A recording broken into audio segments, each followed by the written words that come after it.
परभणी हिंगोली राज्य महामार्गावरील आणि जिल्ह्यात सर्वात मोठी बाजारपेठ असलेल्या जवळा बाजार या गावाला बस स्थानकासाठी जागा उपलब्ध करून देण्याची मागणी जोर धरू लागली आहे. जवळा बाजारला बसस्थानकासाठी जागा उपलब्ध देण्यासाठी शरदचंद्र पवार यांच्या राष्ट्रवादीचे जिल्हाध्यक्ष मुनीर पटेल व त्यांच्या सहकाऱ्यांनी कृषी उत्पन्न बाजार समितीच्या सभापतींना मागणी केली आहे. बस स्थानकाची कोणतीही सुविधा नसल्यामुळे नागरिक, शेतकरी, व्यापारी व विद्यार्थ्यांना मोठ्या प्रमाणावर गैरसोयींचा सामना करावा लागत आहे. यामुळे प्रवाशांची गैरसोय तर होतेच, पण वाहतूक व्यवस्थाही विस्कळीत होते. सदर प्रस्ताव स्थानिक लोकहितासाठी अत्यंत उपयुक्त ठरेल. आता प्रशासनाच्या वतीने बसस्थानक कधी उपलब्ध होणार याकडे सर्वांचेच लक्ष लागले आहे. 40 ते 50,000 लोकसंख्या रोज लोक येतात आणि 40-50 गावचे लोक बाजारपेठ आहे ही. आणि हे बस स्टँड आहे. आता आपण उभं राहिलेलो आहे का, हे बस स्टँड आहे. इथंच बस थांबते आणि इथं लेडीज असतात, जेंट्स असतात, शाळेतले लेकरं येतात जातात. 8 दिवसातून 4 दिवसातून कोण ना कोणी गाडीवरून पडतं, ऍक्सिडेंट होते. बस इथं थांबल्यामुळे बाकीची पूर्ण अडचण होऊन जाते. सगळ्या गाड्या एकामागे एक लागतात. तर त्याच्यामुळे बस स्थानकाची इथं फार आवश्यकता आहे. आणि बाजारपेठेमध्ये बस स्थानक नसल्यामुळे आजूबाजूच्या गावचे लोक यायचे जर असं विचार करतात, बाबा आपण मागणी असणार आहे. आता इथं बस स्थानक आम्हाला मिळालं पाहिजे. बस स्थानक मिळालं तर आमच्या गावचं खूप प्रश्न सुटणार आहेत.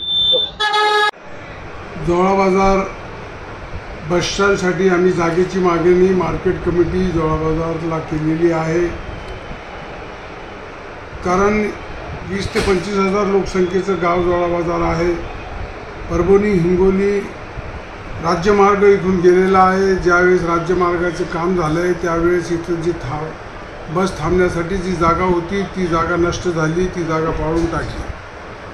आज परिस्थिती बस स्टँडची अशी आहे की तिथं शेकडोशी लोक या परिसरातील 40 गाव आणि जवळा बाजार इथून जमतात. महिला,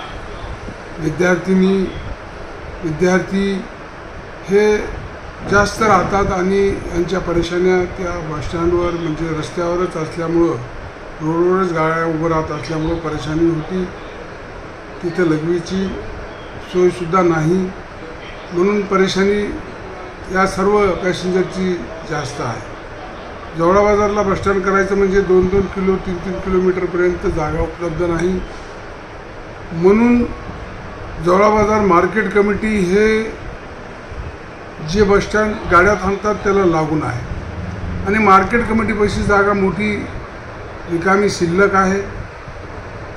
याआधीसुद्धा मार्केट कमिटीने ज्या वेळेस कुणाला जागा भेटत नसेल अशा लोकांच्या उपयोगी जे योजना येतात त्यांच्यासाठी जागा दिलेली आहे. मग ते वेअर हाऊस असो की BSNLचं ऑफिस असो की जवळा बाजारला पाणी टंचाईच्या वेळेस पाणी टाकी बांधण्यासाठी. त्याच पद्धतीवर आत्ताची जी मार्केट कमिटीची जी चेअरमन आहेत ते त्यांचे डायरेक्टर बोर्ड आहेत, यांना आम्ही एक विनंती केलेली आहे. यांना एक आम्ही ॲप्लिकेशन दिलेलं आहे की जवळा बाजारला कमीत कमी बस थांबण्यापुरतं जागा आपण जर उपलब्ध करून दिली तिथं बस मार्केट कमिटीला, तर निश्चितपणे एक सुलभ शौचालय, बस थांबण्यासाठी इतक्यासाठी जर जागा भेटली तर एक बसस्टँडचं या लोकांचं, या परिसरातल्या लोकांचं, जवळा बाजारच्या लोकांचं, आया बहिणीचं एक चांगलं काम होईल. यासाठी आम्ही जवळा बाजारला मागणी केलेली आहे मार्केट कमिटीला. प्रतिनिधी नंदू परदेशी, NTV न्यूज मराठी, वसमत, हिंगोली.